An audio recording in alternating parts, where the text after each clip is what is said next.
Waalaikumsalam warahmatullahi Waalaikumsalam warahmatullahi wabarakatuh. wabarakatuh. Bismillahirrahmanirrahim. Wassalamualaikum warahmatullahi wabarakatuh. Alhamdulillahirrahmanirrahim. Baik teman-teman sekalian, pada kesempatan hari ini izinkan saya membacakan materi yang berjudul konsep ketuhanan Isa menurut Imam Al-Ghazali. Oke, baik, sebelum kita masuk pembahasan, sedikit saya terangkan biografinya, tidak banyak. Nama lengkap Al-Ghazali. Nama Al-Ghazali adalah Abu Hamid Muhammad bin Muhammad Al-Ghazali At-Tusi An-Nasyaburi Al-Faqih As-Sufi Al-Syafi'i Al-Asy'ari. Itu nama lengkapnya. Panggilannya sering kita tersohornya Imam Al-Ghazali. Kata Al-Ghazali ini berasal dari Ghazalah atau desa di Khurasan, Iran, tempat di mana Al-Ghazali dilahirkan. Atau ada pendapat lain, Al-Ghazali ini berasal dari kata Ghazal, As-Suf. Suf ini artinya wall, pemintal benang wol, karena profesi ayah Imam Al-Ghazali ini yaitu pemintal benang wol. Itu profesi ayahnya. Kemudian Imam Al-Ghazali lahir pada tahun 450 Hijriah atau 1058 Masehi di kota Tus yang tadi kita disebutkan di At-Tusi. Nah itu Tus itu kota kelahirannya. Beliau berasal dari keluarga yang muslim, anggota keluarganya sebagai pemintal wol yang tadi saya jelaskan. Kemudian beliau juga dikenal sebagai seorang filsuf, teolog, ahli hukum, dan juga seorang sufi ya. Seorang sufi.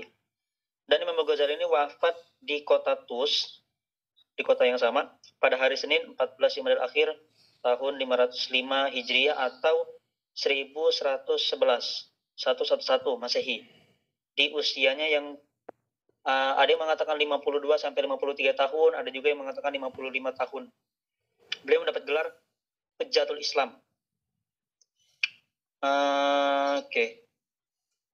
Beliau mendapat gelar Hujjatul Islam karena kemampuan daya ingat dan kebijaksanaannya dalam berargumentasi, serta membuat beliau ini sangat dihormati di dua dunia Islam, yang kekhalifahan Saljuk dan kekhalifahan Abbasiyah, yang merupakan waktu itu pusat kebesaran dalam penyebaran Islam.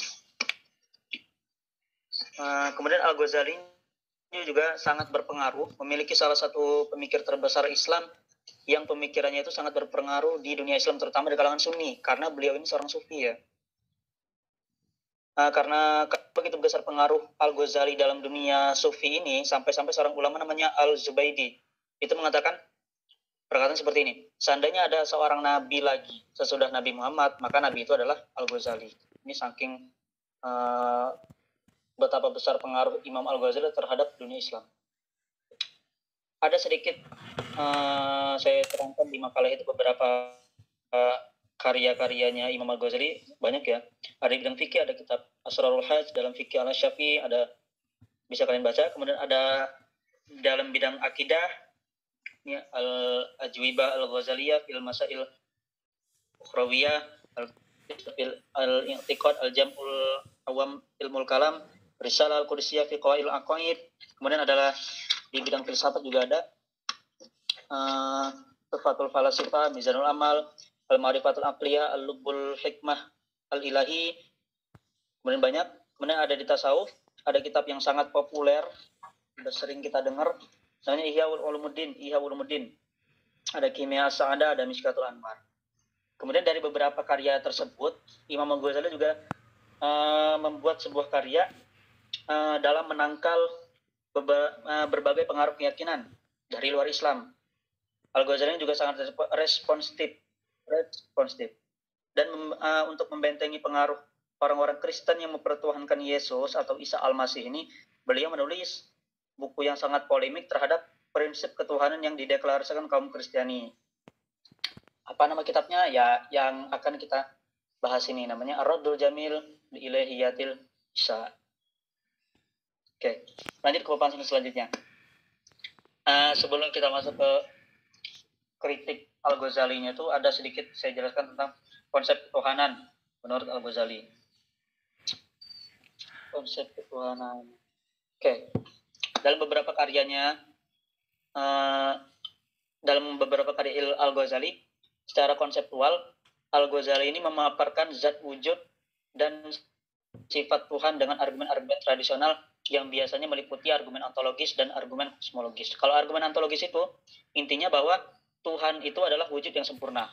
Sedangkan kalau argumen kosmologis menyatakan bahwa alam semesta ini secara keseluruhan dianggap tidak mampu mencukupi dirinya sendiri, sehingga harus ada baik dalam maupun yang bertaklid.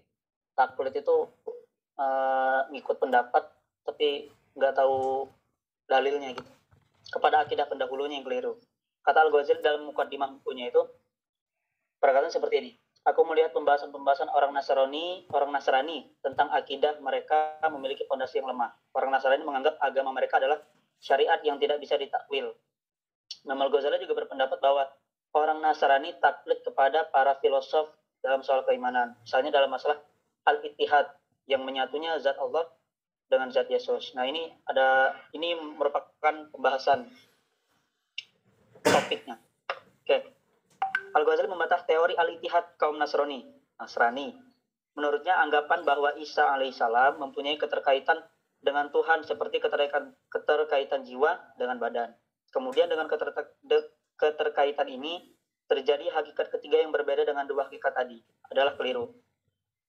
Menurut Imam Al-Ghazali ini, bergabungnya dua zat dan dua sifat atau basaran istirok, campur, kemudian menjadi hakikat lain yang berbeda adalah hal yang mustahil, yang tidak diterima oleh akal. Dalam pandangan Al-Ghazali, teori al-ittihad ini justru membuktikan bahwa Yesus bukanlah Tuhan. Karena Al-Ghazali menggunakan analogi mantik atau logika.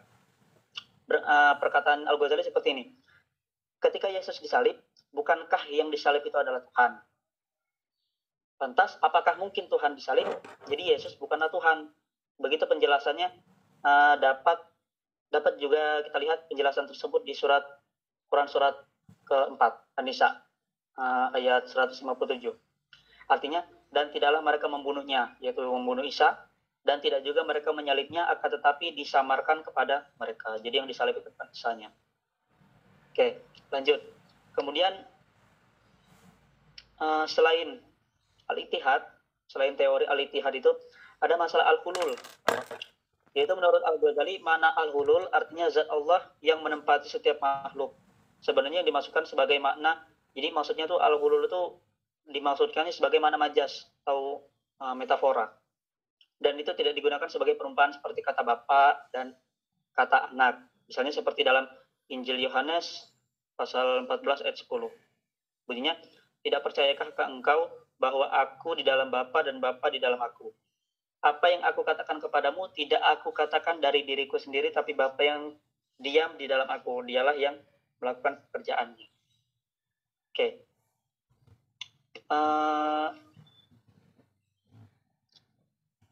Itu al-hulul ya. Kemudian ada lagi menurut Al-Ghazali menekan masalah al-ittihad, yaitu al-ittihad tadi kan yang menyatunya Allah dengan hambanya, menyatunya Allah dengan zatnya tadi. Orang Yahudi mengingkari perkataan Yesus, yaitu aku dan Bapa adalah satu. Al-Ghazali berpendapat perkataan Yesus atau Isa alaihissalam aku dan Bapa adalah satu adalah makna metafora, makna majas. Karena Al-Ghazali ini mengkiaskannya seperti yang terdapat dalam hadis Qudsi, di mana Allah berfirman, tidaklah mendekatkan kepadaku orang-orang yang mendekatkan diri dengan yang lebih utama daripada melakukan yang aku fardukan kepada mereka. Kemudian tidaklah seorang hamba terus mendekatkan diri kepadaku dengan hal-hal yang sunnah sehingga aku mencintainya. Apabila aku telah mencintainya, maka aku adalah pendengaran yang ia mendengar dengannya, penglihatan yang ia melihat dengannya, lisannya yang ia berbicara dengannya, dan tangannya yang ia memukul dengannya. Jadi simpulnya, menurut Al-Ghazali ini mustahil sang pencipta menempati indera tersebut, atau Allah adalah salah satu dari indera-indera yang di hadis Qudsi tadi. Melainkan seorang hamba itu ketika bersungguh-sungguh dalam ketaatan kepada Allah, maka Allah akan memberikannya kemampuan dan pertolongan yang ia mampu dengan keduanya untuk berbicara dengan lisannya, memukul dengan tangannya, mendengar dengan telinganya, melihat dengan matanya, dan lain-lainnya. Mana metafora dalam teks Bible dan hadis Qudsi itulah yang dimasukkan bersatunya manusia dengan Tuhan. bukan arti harfiahnya. Oke, mungkin materi saya sampai segitu. Ya, dari sini kita bisa mengkaji dari metodologi ya, metodologi yang dilakukan oleh Imam Ghazali dalam melakukan kritik ya terhadap keyakinan agama yang lain. Ya. Di samping selama ini yang kita kenal Imam Ghazali sebagai tokoh sufi yang mengkaji tentang apa yang kitab yang kita kenal selama ini, kitab Ihya Ulumuddin ya, atau kita istilahkan sekarang ngaji Ihya.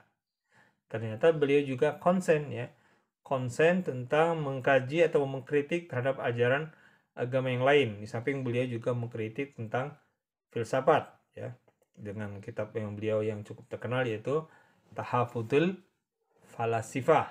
Nah, ya kan? Sudah pernah baca buku itu? Belum Pak, kalau Nah, Tahafudul Falasifah. ya.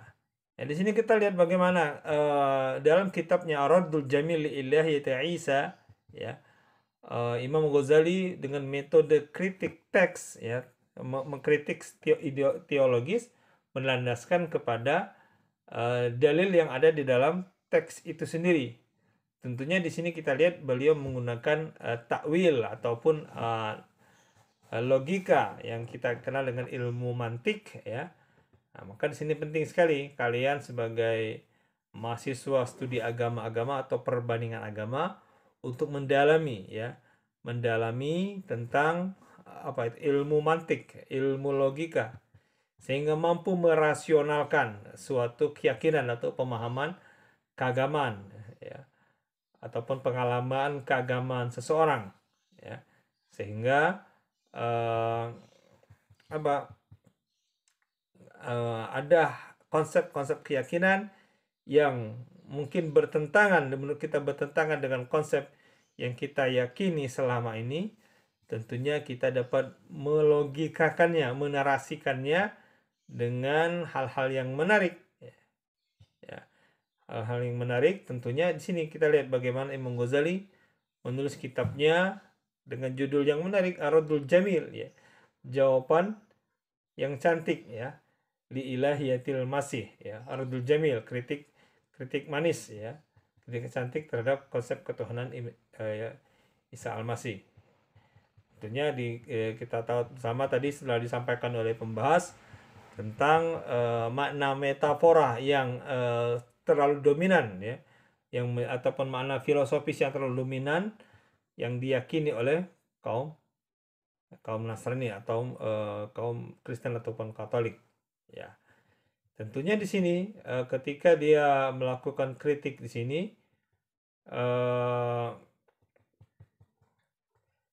Imam Ghazali tidak hanya melandaskan dalil daripada apa tadi, dari Bible itu sendiri ataupun dari filsafat, tapi juga sebagai seorang muslim ya tentunya Imam Ghazali meretorikakan ya konsep ketuhanan itu dengan apa?